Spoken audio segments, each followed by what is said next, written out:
Assalamualaikum warahmatullahi wabarakatuh. Perkenalkan, nama saya Bagas Suprayogi dari Fakultas Ekonomi dan Bisnis, program studi akuntansi angkatan 2016.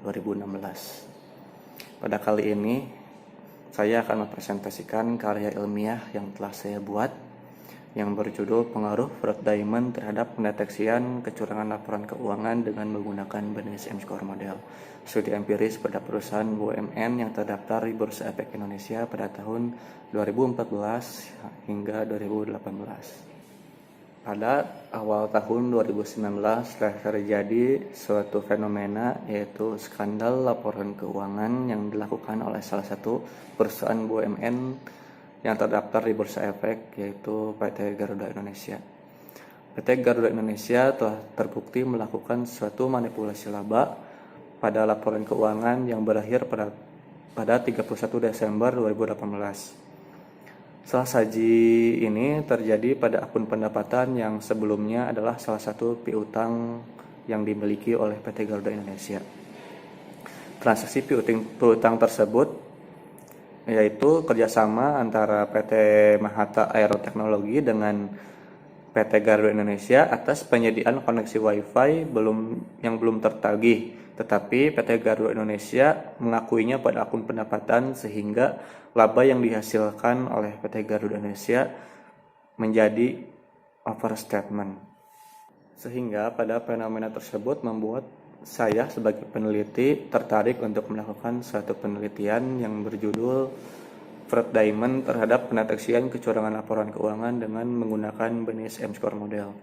Mengapa saya mengambil Fraud Diamond sebagai variabel X? Karena Fraud Diamond menjelaskan bagaimana suatu individu atau manajemen dalam melakukan suatu kecurangan.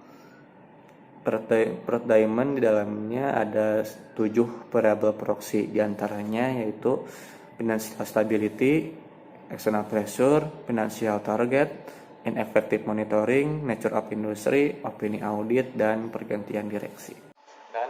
Dan pengujian pada penelitian yang saya teliti menggunakan software SPSS versi 26 dengan melewati pengujian yang bernama uji asumsi klasik, yang di dalamnya ada uji normalitas, uji multikolinearitas, uji heterokedastisitas, dan uji autokorelasi.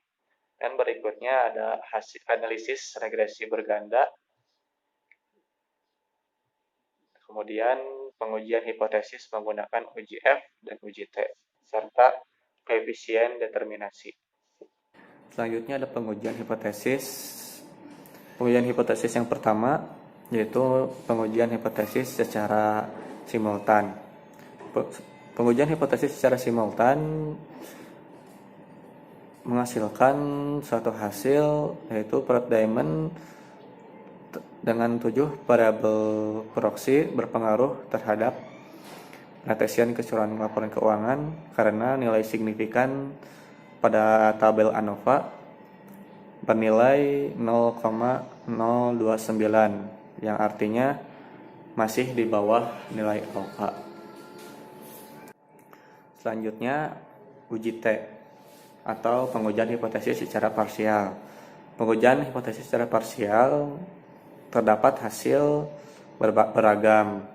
Yang pertama, financial stability terbukti berpengaruh terhadap pendeteksian kecurangan laporan keuangan karena nilai signifikan di bawah nilai alfa, yaitu sebesar 0,04. Selanjutnya ada external pressure, terbukti berpengaruh terhadap pendeteksian kecurangan laporan keuangan karena nilai signifikan di bawah nilai alfa, yaitu sebesar 0,051. Yang selanjutnya financial target, ineffective monitoring, nature of industry, opini audit, dan pergantian direksi tidak berpengaruh terhadap pendeteksian kecurangan laporan keuangan karena nilai signifikan di atas nilai alfa sebesar 0,1. Selanjutnya ada pengujian koefisien determinasi.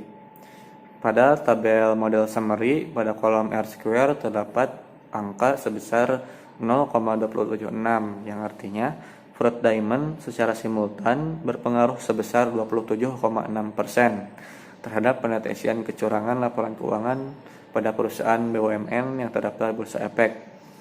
Nilai sisa sebesar 72,4% dipengaruhi oleh faktor lain yang tidak diteliti atau yang tidak dijelaskan oleh peneliti. Untuk pengujian tersebut, maka dapat ditarik kesimpulan, yaitu secara umum fraud diamond dengan menggunakan 7 variabel proksi tidak berpengaruh terhadap pendeteksian kecurangan laporan keuangan karena dari 7 variabel proksi hanya 2 yang berpengaruh dan sisanya 5 variabel tidak berpengaruh terhadap penelitian kecurangan laporan keuangan.